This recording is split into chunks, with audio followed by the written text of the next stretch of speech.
Lectura del Santo Evangelio según San Juan. En aquel tiempo Jesús se fue a la otra orilla del mar de Galilea, o lago de Tiberíades. Lo seguía mucha gente porque habían visto las señales milagrosas que hacía curando a los enfermos. Jesús subió al monte y se sentó allí con sus discípulos. Estaba cerca la Pascua, festividad de los judíos. Viendo Jesús que mucha gente lo seguía, le dijo a Felipe: ¿Cómo compraremos pan para que coman estos? Le hizo esta pregunta para ponerlo a prueba, pues él bien sabía lo que iba a hacer. Felipe le respondió: Ni 200 denarios de pan bastarían para que a cada uno le tocara un pedazo de pan. Otro de sus discípulos, Andrés, el hermano de Simón Pedro, le dijo: Aquí hay un muchacho que trae 5 panes de cebada y 2 pescados. ¿Pero qué es esto para tanta gente? Jesús le respondió: Díganle a la gente que se siente. En aquel lugar había mucha hierba. Todos pues se sentaron ahí, y tan solo los hombres eran unos 5,000. Enseguida tomó Jesús los panes, y después de dar gracias a Dios se los fue repartiendo a los que se habían sentado a comer. Igualmente les fue dando de los pescados todo lo que quisieron. Después de que todos se saciaron, dijo a sus discípulos: Recojan los pedazos sobrantes, para que no se desperdicien. Los recogieron, y con los pedazos que sobraron de los 5 panes, llenaron 12 canastos. Entonces la gente, al ver la señal milagrosa que Jesús había hecho, decía: Este es en verdad el profeta que habría de venir al mundo. Pero Jesús, sabiendo que iban a llevárselo para proclamarlo rey, se retiró de nuevo a la montaña él solo. Palabra del Señor.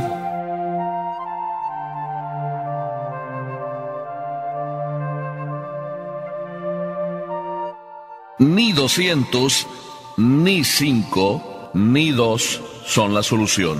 Solo el amor. El amor de verdad es el único que da solución a todos nuestros problemas. Estaba llegando a una reunión de sacerdotes hace tiempo, y cuando llegué a la reunión, que llegué ya tarde, no era lo normal. Todos o casi todos me dijeron: Oye, Salvador, ¿cómo es que llegas tarde? Pregunta normal: ¿cómo es que llegas tarde? Yo expliqué sin más. La única razón, no tenía por qué engañar. Así es de que dije, pues tuve que hacer un funeral, pues llegué tarde. Así es de que a mi respuesta, uno de ellos, muy simpáticamente, casi riéndose, me dice: Pues diles que no se mueran el día de las reuniones, ni el día libre. Yo también respondí así con una risa: Las cosas Dios las hace, y no tenemos por qué enfadarnos de que Dios haga las cosas como las hace. Cuando Jesús, como nos dice aquí el Evangelio, decide marcharse del otro lado del lago, el Evangelio no nos dice por qué, pero yo me estoy suponiendo que Jesús quiere invitar a sus discípulos a que descansen un poco, y quizá él a lo mejor no tanto, pero también está pensando en él. Y la primera de las cosas que aquí el Evangelio nos hace notar es que la gente se fue detrás de él. Y es que no dejaban a Jesús tranquilo, pero tampoco es que Jesús estuviera reclamando. No, Jesús se entregaba de lleno, como cualquiera de nosotros debemos entregarnos de lleno a nuestra misión. Y dice el Evangelio que Jesús era seguido debido a los signos que hacía con los enfermos.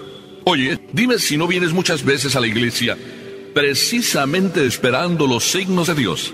Porque sabes que señales milagrosas el Señor sigue haciendo. El Señor sigue curando a enfermos. Pero, ¿tú eres de esos que se sienten enfermos? O a lo mejor tú ya eres de esos que estás más allá del bien y del mal, que mientras estás sano dices: Ah, sí, qué bueno. Pero ¿y cuando no estás sano, qué haces? ¿Acudes a Jesús? ¿O simplemente te encierras en medio de tus quejas? ¿O te encierras en tus depresiones? Qué interesante que la gente seguía a Jesús porque le veían hacer muchas señales milagrosas. Yo quisiera a todos ustedes, sí, decirles que ¿por qué no seguir también hoy a Jesús? Si las señales milagrosas el Señor sigue haciéndolas. Lo que pasa es que a veces no andamos siguiendo al Señor, porque con eso de que ya existen los médicos, con eso de que ya existen los brujos, con eso de que ya existe el superpsiquiatra, con eso de que ya ni siquiera tienes que ir a una cita, a un lugar preciso, ya el teléfono o el internet te dan acceso a determinados, llamémoslo entre comillas, consejeros. Y lo digo así como un poco jocoso, porque de consejeros yo creo que no tienen mucho, porque sí, te aconsejan, pero más bien te esclavizan. Muchas veces somos enfermos y no lo queremos reconocer. Queremos mantener nuestra enfermedad dentro de las cuatro paredes de casa, y ahí dentro de las cuatro paredes de casa vamos dándonos nosotros nuestras soluciones a través de internet, a través del teléfono, a través del celular, o a lo mejor a través de nuestros propios arreglitos, esos potajes que a veces nos hacemos y queremos solucionar nuestras enfermedades. Probablemente solución para aquellas enfermedades que son de tipo fisiológico. Pero ¿y qué tal esas enfermedades que son más bien del alma, del corazón, que no las soluciona sino a través del encuentro y seguimiento con y a Jesús? Y cuando digo con y a, porque seguir a Jesús es dar solución a nuestras enfermedades. Seguir con Jesús es, una vez que ya hemos encontrado a Jesús y nos ha dado la solución a nuestras enfermedades, permanecer junto a Él y seguir con Él, para que Él sea y continúe siendo nuestra solución. Hay enfermedades que no van por el camino del brujo. No, ninguna. Las enfermedades auténticas, las del Espíritu, esas solo van con Jesús. Y con Jesús llegas al fin del mundo. Así de que qué bueno que la gente seguía a Jesús, porque le veían hacer señales milagrosas. Qué bueno que tú y yo sigamos en ese camino.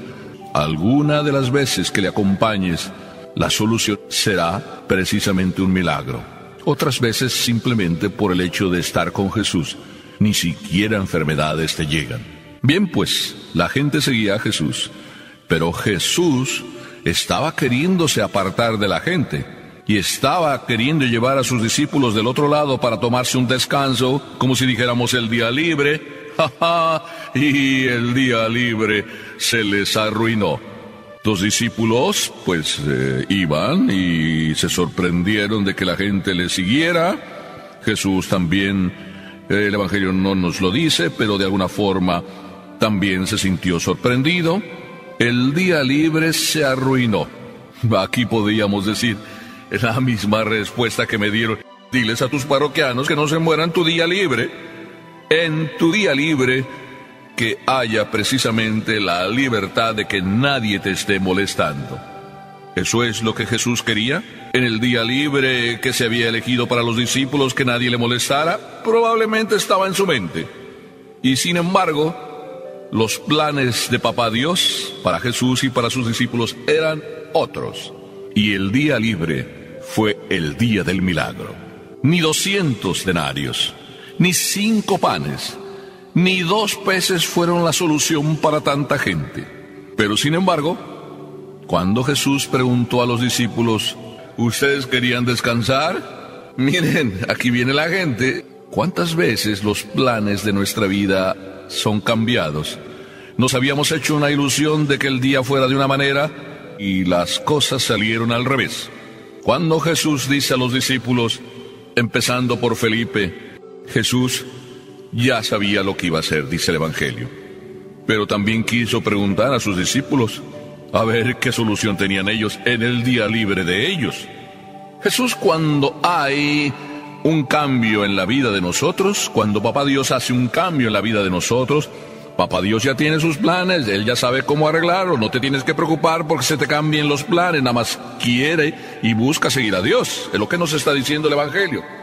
Sin embargo, nosotros somos preguntados: ¿cómo vas a solucionar tú tus problemas en el momento que los problemas vengan a tu vida y se cambie el día como tú pensabas hacerlo? Ya no es, sino que Dios te dice: de esta manera es como este día va a empezar y va a seguir.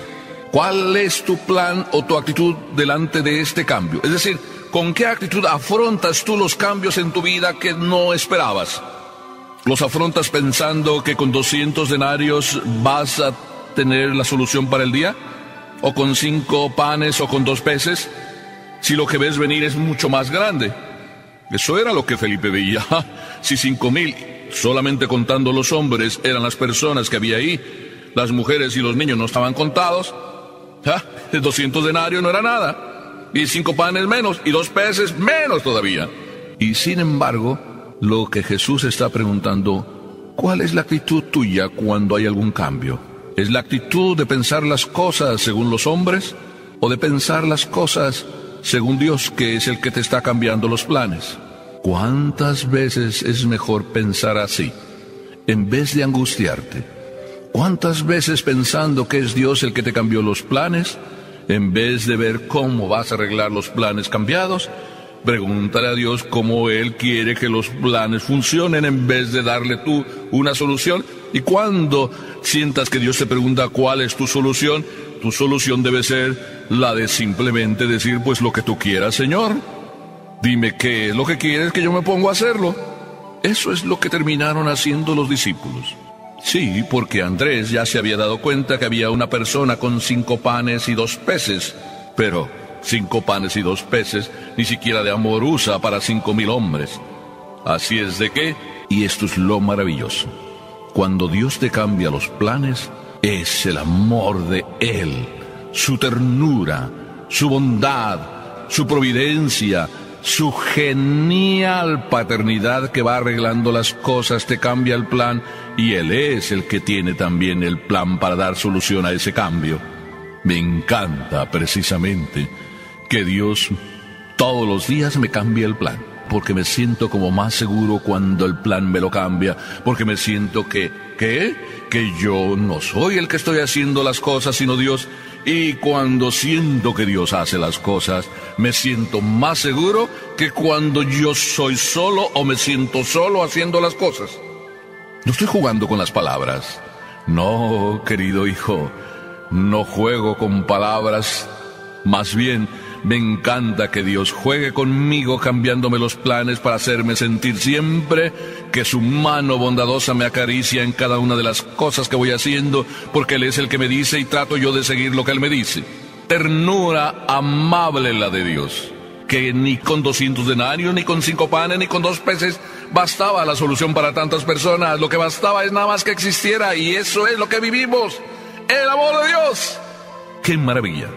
Esta lección ni se me olvida, ni quiero que se nos olvide a nadie. La única profecía que verdaderamente vale en este mundo y siempre es la profecía del amor. Solo el amor convence. Dice una canción por ahí, solo el amor convence, y ese es el amor de Dios que siempre trae las mejores soluciones para la vida. El amor convence, la profecía del amor y la presencia del amor de Dios en esta vida es tan real que real fue la muerte y real fue la resurrección de Jesús para darnos y seguirnos alimentando siempre.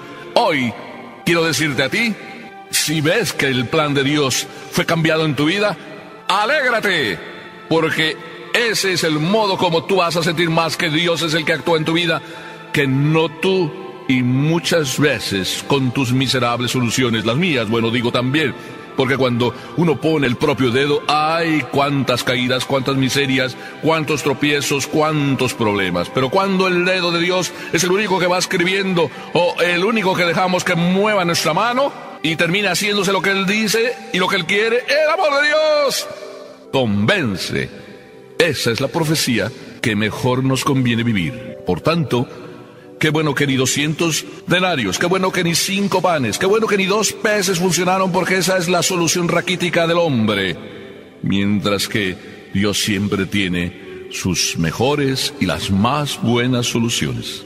Por eso, cuando así todos vieron que el amor de Dios, es decir, Jesús nos traía y les traía a ellos esa solución, entonces dijeron, este sí que es el profeta que había de venir al mundo. Claro. Los profetas del amor, o el único profeta del amor, Jesús, es el que tenía que venir. Es el que sigue viniendo a tu alma. Ábrele de par en par. Sí, de par en par tu alma, para que vivas feliz, haciendo lo que Él te pide, aunque sea constantemente un cambio en tu vida. Amén.